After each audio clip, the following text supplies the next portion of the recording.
ನಿಮಿಷ ಅಲ್ಲಿರ್ತಕ್ಕಂತ ಕರ್ನಾಟಕದ ಎಲ್ಲಾ ಕನ್ನಡಿಗರು ಹೇಳಿ ಸರ್ ಮೇಲೆ ಅವರು ಎಲ್ಲ ಮಾಧ್ಯಮದವರು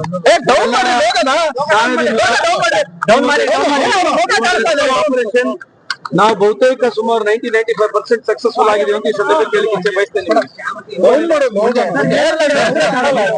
ಈಗ ನಮ್ಮ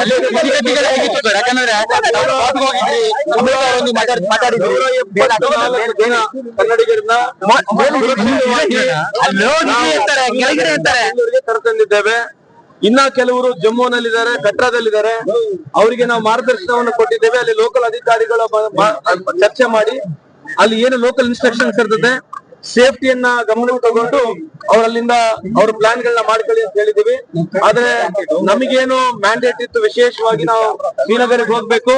ಶ್ರೀನಗರಲ್ಲಿರ್ತಕ್ಕಂತ ಕನ್ನಡಿಗರನ್ನು ವಿಶೇಷವಾಗಿದ್ದಾರೆ ಯಾರು ಸಿಲುಕಿದ್ರಿ ಈ ಒಂದು ವ್ಯವಸ್ಥೆಯಲ್ಲಿ ಅವ್ರನ್ನೆಲ್ಲರನ್ನ ಸುರಕ್ಷಿತವಾಗಿ ಕರಿತರ್ಬೇಕಂತ ಸನ್ಮಾನ್ಯ ಮುಖ್ಯಮಂತ್ರಿ ಅವರು ನಮಗೆ ತಾಕೀತನ್ನು ಕೊಟ್ಟಿದ್ರು. ಆ ಕೆಲಸವನ್ನು ನಾನು ಮಾಡಿದ್ರೆ ಈ ಸಂದರ್ಭ ಕೇಳಲಿಕ್ಕೆ ಇಚ್ಛೆ ಬಯಸ್ತೇನೆ. ಅಮಿತ್ ಶಾ ಅವರನ್ನ ಭೇಟಿ ಮಾಡಿದ್ರಿ, ಯಾವ ರೀತಿ ಪರಿಸ್ಥಿತಿ ಇತ್ತು, ಸಿಚುವೇಶನ್ ಹೇಗಿತ್ತು ತಾವು ಹೋದಂತ ಸಂದರ್ಭದಲ್ಲಿ ಅಂತ? ಆ ಪರಿಸ್ಥಿತಿ ಹೇಳಕ್ ಆಗುದಿಲ್ಲ. ಅದು ಯಾವ್ದು ಮಾತನಾಗಿ ಹೇಳ್ತಕ್ಕಂತ ಪರಿಸ್ಥಿತಿನೇ ಅಲ್ಲ ಅದು. ಇದು ನನ್ನ ಜೀವನದಲ್ಲಿ ಈ ರೆಸ್ಕ್ಯೂ ಆಪರೇಷನ್ ನ ಕಥೆಯನ್ನು ನಾನಂತೂ ನೇರವಾಗಿ ನೋಡ್ಲಿದ್ರು ಕೂಡ ಕೇಳಿದ್ದೇನೆ. ಈ ಕಥೆನ ಕೆಲವಾರು ಜಾಗದಲ್ಲಿ ನಾನು ನೋಡಿದ್ದೇನೆ ಕೂಡ. ಇದು one of the most horrible ಇರ್ತಕ್ಕಂತ ಎಕ್ಸ್ಪೀರಿಯನ್ಸ್. ಜನರು ಯಾರು ಇದನ್ನ ಬಹಳ ಹತ್ತಿರ ನೋಡಿದ್ದಾರೆ. ಇದನ್ನ ನಿಜಕ್ಕೂ ವಿಶೇಷವಾಗಿ ಕೆಲವು ಹೆಣ್ಮಕ್ಳು ಅವ್ರ ಗಂಡಂದ್ರ ಹೊಡೆದ ಸಂದರ್ಭದಲ್ಲಿ ಹೇಳಿರ್ತಕ್ಕಂತ ಧೈರ್ಯ ಏನಿದೆ, ಬಹುತೇಕ ಈ ದೇಶದ ಹೆಣ್ಮಕ್ಳು ಮಾತ್ರ ಈ ರೀತಿ ಮಾತನಾಡಬಹುದಂತ ಮಾತನ್ನ ಈ ಸಂದರ್ಭ ಮಾತಾಡಿದ್ರಿ. ಸೆಕ್ಯೂರಿಟಿ ಲ್ಯಾಬ್ಸ್, ಇಂಟೆಲಿಜೆನ್ಸ್ ಲ್ಯಾಬ್ಸ್ ಬಗ್ಗೆ ಈಗ ಸದ್ಯಕ್ಕೆ ಮಾತನಾಡೋದು ಬೇಡ. ನಾವಿಲ್ಲಿ ಯಾವ್ದು ರಾಜಕೀಯವಾಗಿ ಮಾತನಾಡಕ್ ನಾನು ಹೋಗುದಿಲ್ಲ. ಸನ್ಮಾನ್ಯ ಮುಖ್ಯಮಂತ್ರಿ ಅವರು ಕೊಟ್ಟಿರ್ತಕ್ಕಂಥದ್ದು ಒಂದೇ ಒಂದು ಟಾರ್ಗೆಟ್ ಇತ್ತು, ಎಲ್ಲ ಕನ್ನಡಿಗರು ಸುರಕ್ಷಿತವಾಗಿ ಬರಬೇಕು. ಬಹುತೇಕ ನಮಗಿರ್ತಕ್ಕಂಥ ಸಂಪರ್ಕದಲ್ಲಿರ್ತಕ್ಕಂಥ ಸುಮಾರು 190ಕ್ಕೂ 200 ಕನ್ನಡಿಗರು ನಮ್ಮ ಶ್ರೀನಗರ್ನಲ್ಲಿ ಇದ್ರು. ನಮ್ಮ ಜೊತೆ 177 ಜನ ಬಂದಿದ್ದಾರೆ. ಇನ್ನು 13 ಜನ ಕೆಲವರು ಇವತ್ತು ಸಾಯಂಕಾಲ ಫ್ಲೈಟ್ ನಲ್ಲಿ ಬರ್ತಾ ಇದ್ದಾರೆ, ಕೆಲವರು ನಾಳೆ ಫ್ಲೈಟಿಗೆ ಅವ್ರಿಗೆ ಬುಕ್ ಆಗಿದೆ. ಇದು ಅಲ್ಲಿ ಮುಗಿಸ್ತೇನೆ. ಸೊ ಖಂಡಿತವಾಗ್ಲೂ ಇದು ನಮ್ಮ ಏನೋ ಒಂದು ನಮ್ಮ ಪ್ರಯತ್ನ ಇತ್ತು, ಎಲ್ಲ ಕನ್ನಡಿಗರಲ್ಲಿ ಕರ್ಕೊಂಡ್ ಬರೋದು ನಾವು ಯಶಸ್ವಿಯಾಗಿದೆ ಈ ಸಂದರ್ಭ ಕೇಳಿಕೆ. ಇನ್ನು ಉಳಿದವರಿಗೆ ಯಾವ ರೀತಿ ವ್ಯವಸ್ಥೆ ಮಾಡಿದಿರಿ ಅಂತ?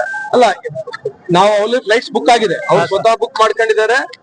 ಸೊ ಬಹುತೇಕ ನಮ್ಗೆ ಯಾರು ಸಂಪರ್ಕದಲ್ಲಿದ್ರು ಅವರೆಲ್ಲರೂ 100% ಇಲ್ಲಿ ಬರ್ತಾರೆ. ಬೇರೆ ಯಾರು ಇಲ್ಲ ಸರ್.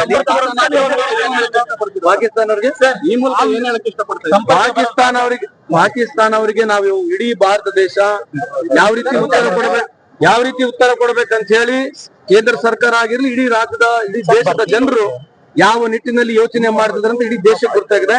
ಅದಕ್ಕೆ ತಕ್ಕವಾದಂತ ರಿಪ್ಲೈ ನಮ್ಮ ಭಾರತ ಸರ್ಕಾರ, ನಮ್ಮ ಭಾರತ ದೇಶ ಕೊಡ್ತಂದು ಈ ಸಂದರ್ಭ ಕೇಳಿಕೆ ಬಯಸ್ತೇನೆ. ಸರ್, ಇನ್ನು ನಿಮ್ಮ ಸಂಪರ್ಕ ಕನ್ನಡಿಗರು ಇಲ್ಲ, ಬಹಳ ಜನ ಕಮ್ಮಿ ಆಗಿದ್ದಾರೆ, ಬಹುತೇಕ ಕಮ್ಮಿ ಆಗಿದೆ. ನಾವು ಮ್ಯಾಪಿಂಗ್ ಮಾಡಿ ಬಹುತೇಕ ಎಲ್ಲರಿಗೆ ಮಾತನಾಡಿದೀವಿ ಅಂತ ನಾನು ಭಾವಿಸ್ತಾ ಇದ್ದೀನಿ. ಸರ್, ಒಂದಷ್ಟು ಖಾಸಗಿ ಟೂರಿಸ್ಟ್ ಕಡೆಯಿಂದ ಹೋಗಿದ್ರು, ಅವರು ಯಾವ ರೀತಿ ಅವರು ಸಂಪರ್ಕದಲ್ಲಿದ್ದಾರೆ. ಅವ್ರನ್ನೇ ಕರ್ಕೊಂಡ್ ಬಂದಿರತಕ್ಕಂಥದ್ದು. ಕೆಲವರು ಯಾರು 20 ಜನ 30 ಜನ 40 ಜನ ಹೋಗಿದ್ರು ಟೂರಿಸ್ಟ್ ಮುಖಾಂತರ.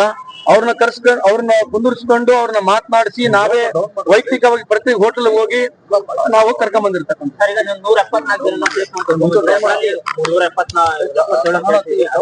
ತುಂಬಾ ಅಪಾಯದಲ್ಲಿ ಸಿಕ್ಕಾಕೊಂಡಿರೋಂಥವ್ರು ನಾವು ಸಿಕ್ಕಾಕೊಂಡಿದ್ದೀವಿ, ನೀವು ಬಂದ್ರಿಂದ ನಮ್ ಬಚಾವಾಗಿರ್ತಾರೆ. ಆತರ ಎಕ್ಸ್ಪೀರಿಯನ್ಸ್ ಇಲ್ಲ, ಅವ್ರನ್ನ ನೀವು ಕೇಳ್ಬೇಕಾದ್ ನಾವ್ ಹೇಳಕ್ ಹೋಗ್ಬಾರ್ದು. ಹಂಚ್ಕೊಂಡ್ರ ಅಂತ ಆತರ ಎಮೋಷನಲ್ ಆಗಿ ಹಂಚ್ಕೊಂಡಿರ್ತಕ್ಕಂಥ ನಾವ್ ಹೇಳಿದ್ರೆ ಸರಿ ಆಗಲ್ಲ, ನೀವು ಅವ್ರನ್ನೇ ಕೇಳ್ಬೇಕು.